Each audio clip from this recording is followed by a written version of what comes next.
வட்டாட்சியர் ஒருவருக்கு கணக்கில் இல்லாத சொத்துக்கள், பல அடுக்குமாடி குடியிருப்புகள்.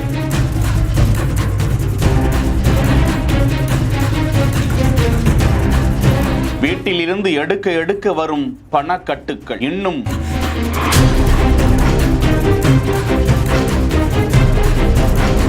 இத்தனை கோடி ரூபாய் சொத்துக்களுக்கு அதிபதியானது எப்படி? தவறாக சம்பாதித்தால் இந்த நிலைதான் என்பதற்கு உதாரணமாக இருக்கும் சம்பவம்.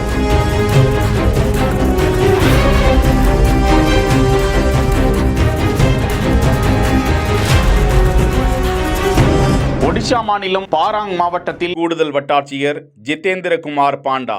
இவருக்கு வருமானத்திற்கு அதிகமாக சொத்துக்கள் இருப்பதாக பதிவுகள் கிடைக்க பெற லஞ்ச ஒழிப்புத்துறை அதிகாரிகள், வருமான வரித்துறையினர் அவரது வீடு, சொத்துக்கள் இருக்கும் பகுதிகளில் தீவிரமான ஆய்விலும் ஈடுபட்டனர். அவர் குடியிருக்கக்கூடிய வீட்டிலிருந்து லட்சமாக பணக்கட்டுக்கள் எடுக்க எடுக்க வந்து கொண்டே இருக்கிறது. அவரது பெயரில் புவனேஸ்வரில் மட்டும் 2 பலமாடி கட்டிடங்கள், அது மட்டுமல்லாது புவனேஸ்வரில் புத்தாரா என்ற பகுதியில் தனியாக ஒரு பங்களா இருக்கிறது என்றும், மேலும் கோர்தா நகரில் பல அடுக்குமாடி குடியிருப்பு என அவர் பற்றி விசாரிக்க சொத்துக்கள் அதிகமாக இருப்பது அம்பலமாகி இருப்பதாக அது குறித்த விசாரணை தகவல் வெளியாகி இருக்கிறது. கட்டாக்கின் லஞ்ச ஒழிப்புத்துறை அதிகாரி இவரது விசாரணை குறித்து தகவலை பகிர்ந்திருக்கும் நிலையில் சுமார் 560 கிராம் தங்கம் மற்றும் 73,66,000 ரூபாய் ரொக்கம் அவரிடமிருந்து கைப்பற்றப்பட்டுள்ளதாக தகவல்கள் வெளியாகியுள்ளன. ஒரு வட்டாட்சியருக்கு இத்தனை கோடி ரூபாய் மதிப்பிலான சொத்துக்கள் எப்படி கிடைத்திருக்கும்?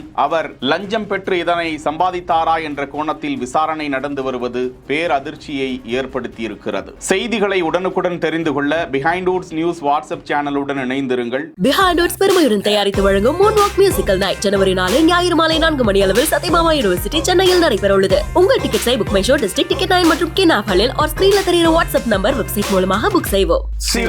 செய்திகளை வழங்கியோர் Lexco holidays, MCR pure cotton club, doctor Srivarma wellness.